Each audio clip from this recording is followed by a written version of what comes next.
voalohany ny teny, ary ny teny tao amin'Andriamanitra, ary ny teny dia Andriamanitra. Izy dia tao amin'Andriamanitra tamin'ny voalohany.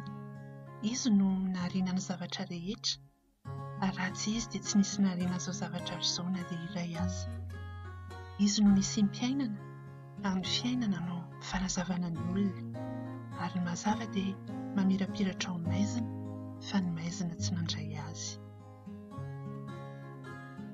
Toy izao no nitiavan'Andriamanitra izao tontolo izao, nomeny ny zanan'ilay tokana mba tsy ho very izay rehetra mino azy fa hanana fiainana mandrakizay.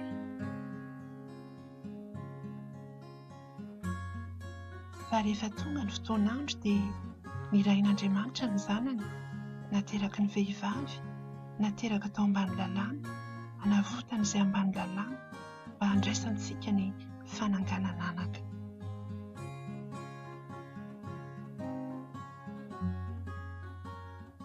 Indro avy ny andro i Jehovah izay hanatanterahako ny teny soa izay nolazaiko tamin'ny taranak'Israely sy ny taranaka Joda. Fa ianao ry Betlehema Efrata, izay kely tsy tokony ho isan'ny arivon'ny Joda akory, dia avy eo aminao no ivoahana izay anankiray ho mpanapaka ho ahy ao amin'ny Israely. Hatry ny fahagola no efa nivoahana dia hatrizay. Ary noho izany dia ny Tompo no manome famantarana ho anareo. Indro hanananaka ny Virjina ka hiteraka zazalahy, ary ny anarany ataony hoe Immanuel. Fa ny zaza ao an-kibony dia avy amin'ny fanahy masina ka hiteraka zazalahy izy, ary ny anarany ataonao hoe Jesosy, fa izy no hamonjy ny olona ho afaka amin'ny fahotana. Ary ny teny dia tonga nofo ka nonina tamintsika, ary hitanay ny voninahiny, ny voninahitra mendrika ho an'ilay tokana avy tamin'ny ray, sady feno fahasoavana sy fahamarinana. Fa zaza no teraka ho antsika, zazalahy no omena antsika, ary ny fanapahana dia eo an-tsorona, ary ny anarany atao hoe Mahagaga, Mpanolontsaina, Andriamanitra mahery, Rainy mandrakizay, Andrianan'ny fiadanana. Izy nasandratry ny tanana ankavanan'Andriamanitra ho tompo sy mpamonjy, hanome fibebahana sy famelan-keloka ho an'ny Israely. Fa tamin'ny fahafenoany no nandraisantsika rehetra dia fahasoavana anamy fahasoavana, fa ny lalàna dia nomena tamin'ny alalan'i Mosesy, fa ny fahasoavana sy ny fahamarinana kosa dia tonga tamin'ny alalan'i Jesosy Kristy.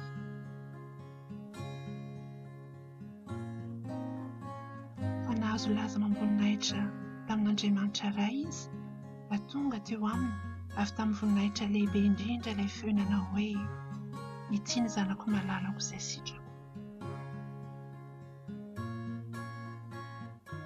Ny zanak'olona atolotra ho amin'ireo lohan'nypisoana sy ny mpanora-dalàna dia hoelohiny ho faty izy, ka atony amin'ny jentilisa mba ataony ho fiomezana sy ho kapohiny sy hombohany amin'ny hazo fijaliana, ary amin'ny andro fahatelo dia hatsangana indray izy. Natao tsinitsinina sy nolavin'ny olona izy, lehilahy ory sady zatra amin'ny fahoriana, ary tahaka izay tsy tian'olo koa jerena akory izy, natao tsinitsinina izy ka tsy mba nahoantsika.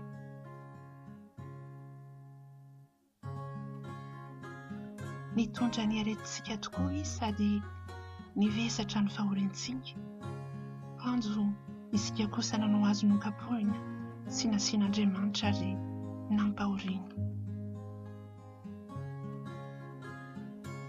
Nefa izy dia voalefina no fahatsontsika sy notorotoroina no ny helontsika. Ny fampijaliana nahazo antsika fihavanana no namelezana azy, fa ny tsy hakapoka taminy no nahasitranana antsika.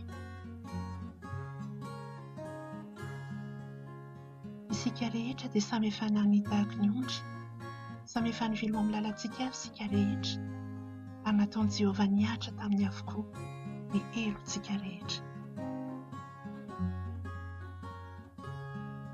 Nampahoriana izy nefa nanetry-tena ka tsy milobava, dia tahaka ny zanak'ondrentina ovonoina sy tahaka ny ondry vavy izay moana eo anatrehan'ny mpanety azy. Eny, tsy milobava izy. Satria nahidiny amin'ny fahafatesana ny aina ary natao isan'ny mpanota izy. Eny, izy no nitondra ny fahotany maro sady manao fifonana ho an'ny mpanota. Fa tahaka izany, ny zanak'olona tsy tonga mba ho topoina, fa mba hanomboka hanolotra ny aina ho avitra hisolo ny maro. Fa tsy nidina avy tany an-danitra mba hanao ny sitrapoko, fa ny sitrapon'izay nanerakay. Ary izao no sitrapon'izay nanerakay, ny tsy hamelako izy very izay rehetra nomeny ahy, fa hatsangako indray amin'ny andro farany izy. Fa izao no sitrapony raiko, dia ny azon'izay rehetra mijery ny zanaka ka mino azy fiainana mandrakizay, ary izao hanangana azy amin'ny andro farany. Ataon'ny olona ho iza moa ny zanak'olona? Ianao no Kristy, zanak'Andriamanitra velona. Ianao no manana ny tenin'ny fiainana mandrakizay, ary izahay mino ka mahalala fa ianao no ilay masin'Andriamanitra. Fantatro fa avy ny Mesia, ilay atao hoe Kristy, ary rehefa tonga izy dia ambarany amintsika ny zavatra rehetra. Hoy Jesosy taminy, izao izay miresaka aminao noho izy. Ianao va no mpanjakan'ny Jiosy?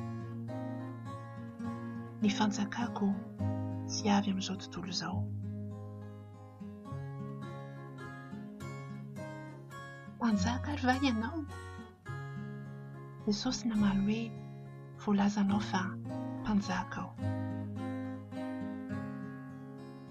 Iza moa ianao? Izao no voalohany sy farany, dia ilay velona. Efa maty aho, nefa indro velona mandrakizay, sady manana ny fanalahidin'ny fahafatesana sy ny fiaina-tsy-hita. Izao no mofonay izay manantonay tsy mba ho noana, ary izay mino ahy tsy mba angetaeta intsony. Izao no fahazavan'izao tontolo izao, izay manaraka ahy tsy mba handeha amin'ny maizina, fa hanana ny fahazavanainy.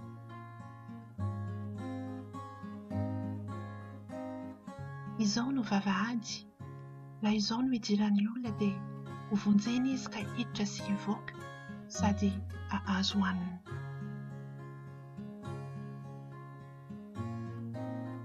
Izao no mpiandry tsara, ny mpiandry tsara manolotra ny aina hamonjy ny ondry. Izao ny fananganana ny maty sy fiainana, izay mino aina dia maty aza dia ho velona indray.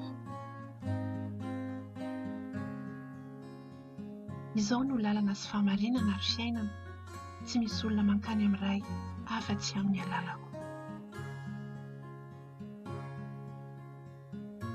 Izao no tena voaloloka, ary ny raiko no mpamboatra. Izao sy ny ray dia iray ihany. Izao no izy. Miakatra ho any amin'ny raiko sy ny rainareo aho, ary ho any amin'ny Andriamanitra sy Andriamanitrareo. Aza malahelo ny fonareo, minoa an'Andriamanitra ary minoa ahy koa. Ao an-trano raiko misy toerana maro, raha tsy izany dia efa nilaza taminareo aho fa andeha hamboatra fitoerana ho anareo aho. Ary raha andeha hamboatra fitoerana ho anareo aho, eo avy indray ka handray anareo any amiko, ka izay hitoerako no hitoeranareo koa. Ary amin'izany andro izany dia misy eo amin'ny lanitra ny famantarana ny zanak'olona, ka dia hitomany ny firenena rehetra ambonin'ny tany ary ahita ny zanak'olona avy amin'ny kely sy voninahitra lehibe eo amin'ny rahony lanitra izy. Ary amin'ny ampanenoana mafy ny trompetra dia aniraka ny anjeliny izy ary angonin'ireo ny olom-boafidy avy amin'ny vazantany efatra hatramin'ny faravodilanitra rehetra. Indro izy avy amin'ny rahony ary ny maso rehetra ahita azy.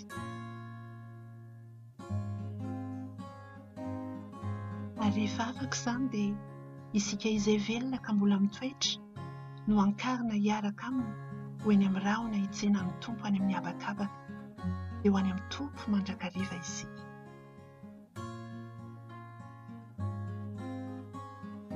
Izay nanao tsara dia ho any amin'ny fitsanganana ho fiainana, fa izay nanao ratsy kosa dia ho any amin'ny fitsanganana ho fahamelohana.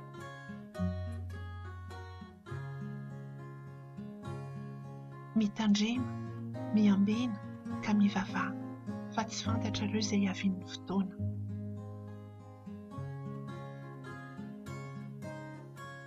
Koa mibebay ianareo ka miverena amin'ny noana ny fahotanareo.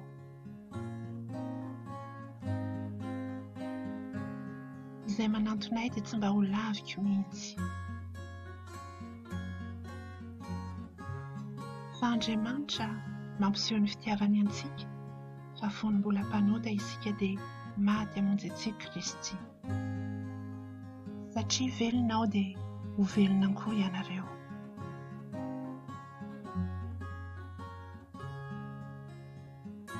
Satria raha manaiky an Jesosy ho tompo amin'ny vavanao ianao, ary mino amin'ny fonao fa Andriamanitra efa nanangana azy tamin'ny maty, dia ho vonjena ianao.